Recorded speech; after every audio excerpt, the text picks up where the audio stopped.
Ya kan.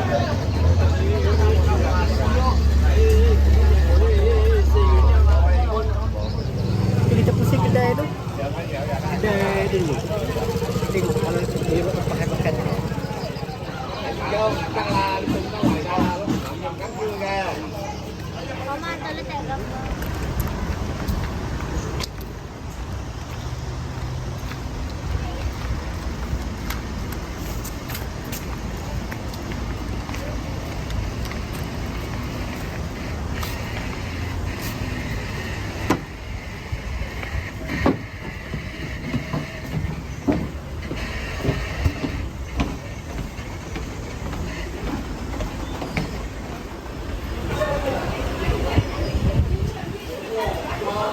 Tapi ni ah, dalam baju tu.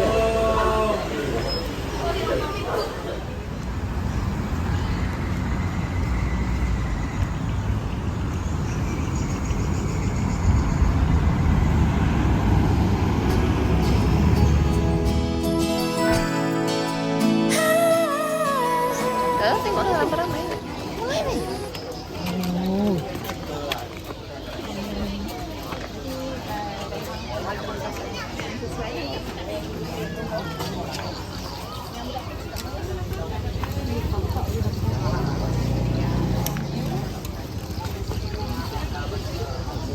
Pakai. Ancak pakai.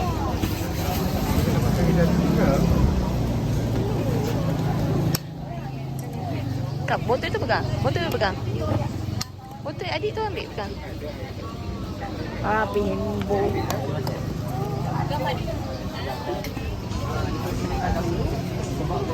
Kita tak ada RSR lagi ya. Bisa, bisa.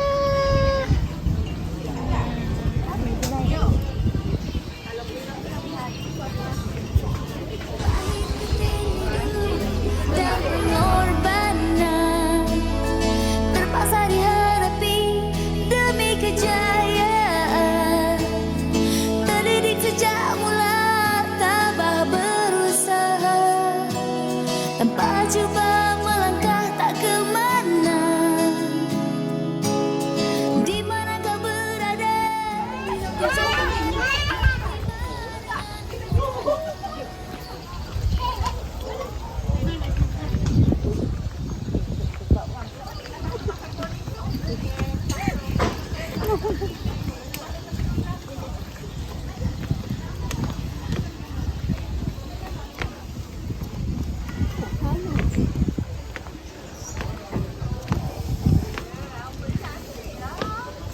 Boleh pinjam.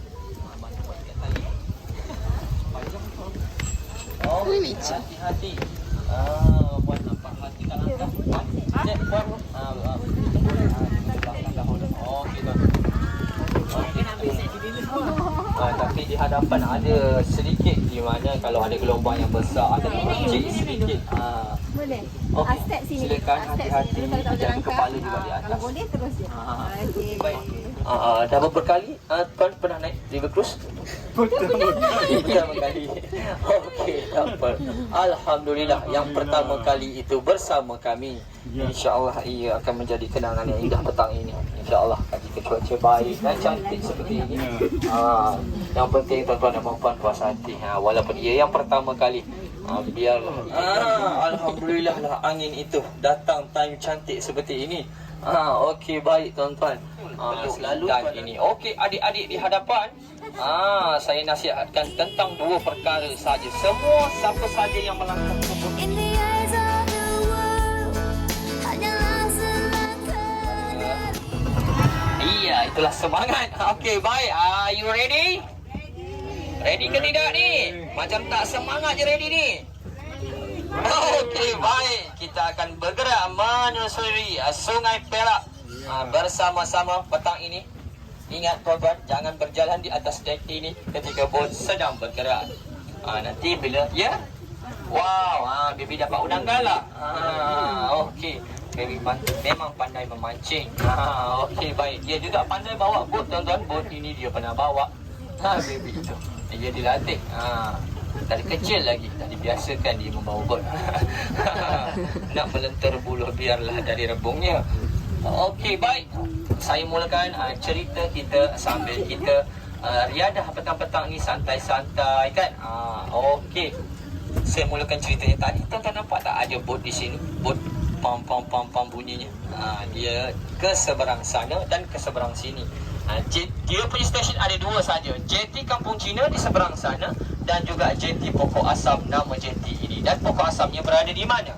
Di atas itu, di bawah itu ada kerusi.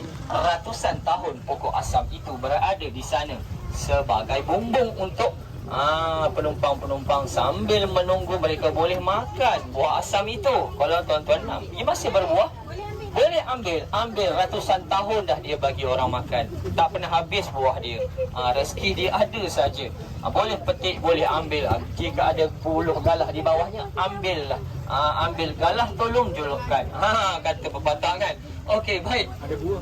Di mana bot penambang itu adalah dari generasi yang ketiga. Dia dikenali di sini sebagai water taxi. Dan sepanjang Sungai Perak ini, itulah yang terakhir bot penambang dan dialah legendanya di Sungai Perak ini. Tuan-tuan, kita tengok gambarnya di sini. Di generasinya yang pertama dahulu. Nampak dapat kami titipkan di mana cucu ni telah bagi gambar kepada kami. Ini generasinya yang pertama, 2 tingkat dah berdeka di zaman Aziz Sudin buat hal dekat bot penambang. Ini dia gambarnya. Dan di bawah itu generasi yang kedua dan yang sedang berkhidmat adalah generasi yang ketiga. Sedangkan sekarang ini dia sudah pun balik simpan botnya di sana itu. Stesen tempat simpan dia. Dan dia berkhidmat pada hari Ahad cuma sampai pukul 5 sahaja. Okey, baik. Daripada JT JT tadi JT Pokok Asam sampailah ke restoran di Apung. Lambai sikit pada adik itu kakak tu. Bye bye. Okey, daripada JT Pokok Asam tadi sampailah ke restoran di Apung. Nama restoran ini restoran terapung dan ialah restoran yang pertama terapung di Teluk Intan ini. Okey, bye bye. Sian adik tu bye bye. Bye bye. Sambil mereka menjamu selera. Ada yang lalu bolehlah di bye bye kan. Okey. Jadi daripada saat JT Pokok Asam sampai restoran di Apung ini, di sinilah dahulu merupakan tapak pelabuhan di mana kapal-kapal berlabuhnya mereka di sinilah tuan-tuan. Di mana sungai ini di bahagian tepi ini saja. Kedalamannya di dalam tapak pelabuhan ini, kedalamannya mencecah 100 kaki, 100 feet, lebih kurang 3 tingkat bangunan juga. Kedalamannya di mana sungai ini dalamnya di bahagian tepi, di tengah tidak sedalam di tepi. Peliknya sungai ini dan ialah menyimpan banyak perkara-perkara yang lama dahulu.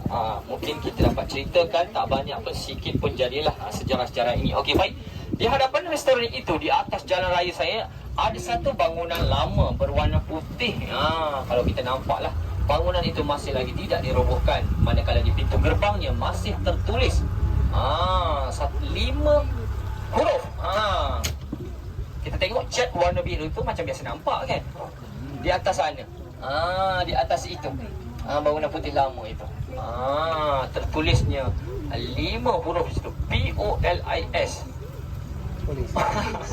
Itulah dia, Anson Police Station di zaman Teluk Anson. Manusia pun ada, cuma bergantung kepada rezeki masing-masing, banyak dan sikit, dan bergantung juga pada skill pemancing itu. Okey, dan oleh kerana banyaknya udang galah, orang luar nak memancing ke sini tak ada bot, jadi mereka boleh sewa dengan nelayan-nelayan kita. Mereka juga dapat menjana ekonomi mereka sambil mereka mencari rezeki. Okey, di atas sana kita nampak ada satu tempat yang mana ada lampu-lampu kat situ kan. Dipasangnya lampu dekat situ. Di situ adalah sebuah restoran juga. Restoran di tepian, di mana restoran ini menyajikan juga makanan laut. Dan ada juga udang galah. Dan ownernya adalah salah seorang peraih udang galah di sini, Abang Man. Masyhur namanya. Di mana dia lebih disegani di sini, Abang Man. Peraih udang galah sudah lama di sini, dan beliau juga ada menyediakan udang galah frozen. Kalau tuan-tuan rasa nak bawa balik, boleh berunding dengan beliau. Yang hidup ada, yang sudah dimasak di restorannya ada, dan yang frozen pun ada. Okey, baik. Di atas sana ada satu bangunan lama yang kita lihat. Rupa cara dan bentuk seni binanya itu seperti apa kita nampak? Gereja, betul, tepat sekali puan. Terima kasih dengan jawapan yang tepat seperti itu. Okey, baik. Saya menghargai orang yang menjawab soalan. Kalau dia tidak teragak-agak, terus bagi tahu jawapan. Okey, alhamdulillah. Adik-adik, dengar saja, nanti abang tanya soalan. Dengar betul-betul. Okey, baik. Bangunan itu dikenali dengan namanya yang pertama ialah Anglican Church. Anglican Church nama dia yang pertama. Tapi okey, baik. Daripada sini kita nampak pemandangan Menara Condong.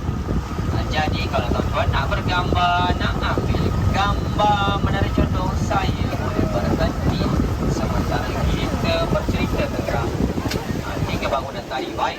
Anglican Church, Anson Police Station telah pernah ditawan oleh Jepun. Dan British kalah ketika itu. Telah terjadi rampasan kuasa. Jadi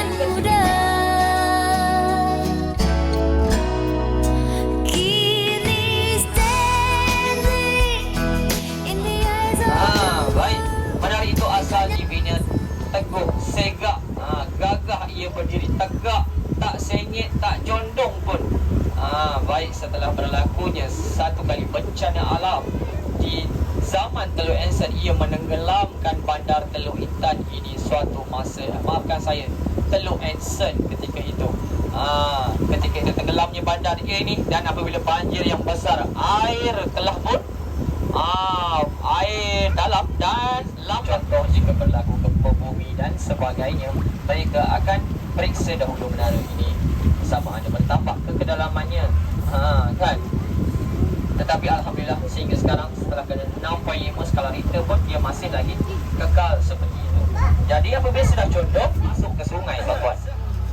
Betul, kapal-kapal dagang takkan masuk ke sungai, takkan berani masuk ke sungai.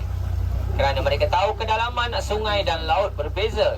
Dan mereka memang suka di sana sebab di sana sungainya agak terpencil sedikit dan kurangnya aktiviti nelayan di sana. Bukan tak ada aktiviti nelayan, tapi tak seperti di sini. Dan mereka tahu bertambah pula ada kehadiran Pak Ya dekat sungai sana, memanglah mereka kurang. Orang-orang kampung di sini selalu jadikan ia ditumpuk dengan sambal belacan. Wah, ini dia sebelah sini, burung ini pulang dari tanah besar seberang Perak. Kita nampak dia terbang daripada kiri kita ini tadi. Tanah besar seberang Perak, yes. Pulau ini, okey, tuan-tuan tengok di bahagian hadapan itu, tak banyak lagi, betul? Okey, kita akan pergi di bahagian belakang dahulu. Nanti kita patah balik ke sini. Tuan-tuan akan tengok pokok itu akan seperti pokok kekabu. Akan dipenuhi burung-burung ini. Yang pertama, bahagian belakang pun ada. Kita pergi bahagian belakang dahulu. Di mana jika diikutkan, tuan-tuan, okey, siapa tak percaya dia tidaklah sekeras simen atau apa di bahagian bawah itu, cuma fiber sahaja. Kalau 6 orang sekali bersandar, memang 6-6 ambil gambar masa tu tak ada orang. Dalam air dah dia. Tukar ambil gambar kosong saja. Yang tengkuknya warna kuning, paruhnya kuning, kakinya hitam. Ada paruhnya hitam, kakinya hitam. Burung yang kecil sedikit, berwarna putih penuh. Itulah spesies burung tempatan burung bangau kita. Okey, ada 4 jenis mereka. Yang pertama namanya Little Egret, Cattle Egret, Great Egret dan Chinese Egret. Chinese Egret di bahagian kepala di sini banyaknya burung hijrah, bukan spesies burung tempatan kita, tuan-tuan. Dan datangnya mereka dengan rela hati. Mereka mengikut angin monsun. Okey, kita tahu burung hijrah ini, dia akan mengikut angin monsun. Angin monsun datang, dia akan ikut terbang bersama-sama angin monsun. Dan sekiranya angin monsun itu berakhir di negara itu, dia akan turun ke negara itu. Sementara dia menunggu angin monsun seterusnya datang dan dia akan terbang pergi. Tetapi yang jadi masalah apabila mereka burung-burung daripada ada faktornya, nanti saya ceritakan. Okey, baik, sebelum tu saya bagi pengenalan dulu tentang burung ini. Okey, represents a trio. This is the kingdom of bird. Okey, baik. Di atas sana kita tengok burung itu lebih besar dan paruhnya itu agak kembang dan besar sedikit burung itu. burung itu nama dia adalah Asian Open Bill. Asian Open Bill ini adalah burung hijrah yang paling jauh ni. Dia melintas ni. Itu dia. Dan burung ini najisnya itu berbisa. Di mana najisnya itu adalah senjata. Najisnya itu ada asid, tuan-tuan dan puan-puan. Sebab itu pokok itu boleh kelihatan nak seperti mati. Kita lihat betul. Okey, ini bezanya Asian Open Bill. Contoh kita tengok di depan kita ini. Paruhnya yang agak besar sedikit. Dia tidak muncung kira tajam. Dia daripada India tu. Okey, ada lagi burung lain yang mana agak istimewa burung itu. Mana ke burung seperti penguin. Okey, dia salah terbang. Kalau di siang hari memang dia susah nak cari makan, tetapi di malam hari dialah pemburu terbaik di waktu malam kerana matanya night vision. Matanya hanya dapat detect apa sahaja, merah-merah sahaja dia boleh dapat detect. Dan dia pemburu terhebat di waktu malam. Sebab tu dia ambil burung bangau itu, saya bagi dia RM1,000. Dia kena dapat tangkap. Payah dia nak tangkap mereka ini. Biarpun dia masuk ke dalam pun takkan masuk dia. Sepanjang kita balik ni nanti, akan ada mereka di hadapan. Mereka di sini. Gila, Alisha tu. Gila.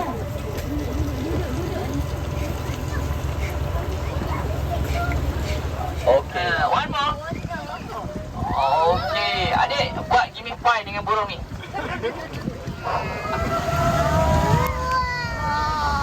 Dia mengkaji burung bangau. Dia tak pernah jumpa seperti ini.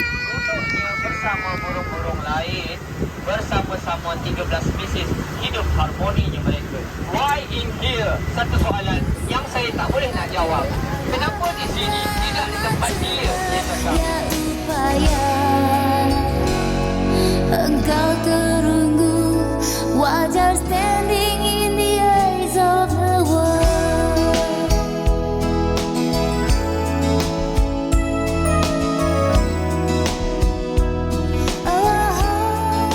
Baik, kelip-kelip biar indah dipandang mata. Ia hidup tak lama, cuma 30 hari saja kitaran hidupnya. Kelip-kelip ini, dan kelip-kelip ini paling banyak berkelip pada waktu sini. Jadi kami berterima kasih kepada tuan-tuan kerana sudi bersama-sama kami, bersama-sama. Okey, baik. Saya bagi pihak River Cruise mengucapkan ribuan terima kasih, dan sekiranya ada kekurangan kami memohon maaf, dan sekiranya ada yang bagus itu datangnya daripada Tuhan, dan yang buruk itulah kami. Okey, baik. Semoga kami dapat memperbaikinya di masa hadapan dengan kekurangan yang ada. Okey, yang di sebelah kanan perhatikan tangan tuan-tuan, jangan berada di atas palang. Saya takut. Okey, sama-sama. Okey, sama-sama. Anda biasa bercakap.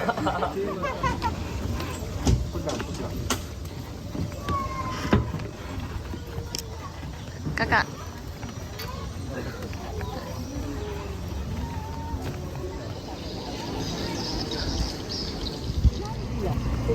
Turun dah.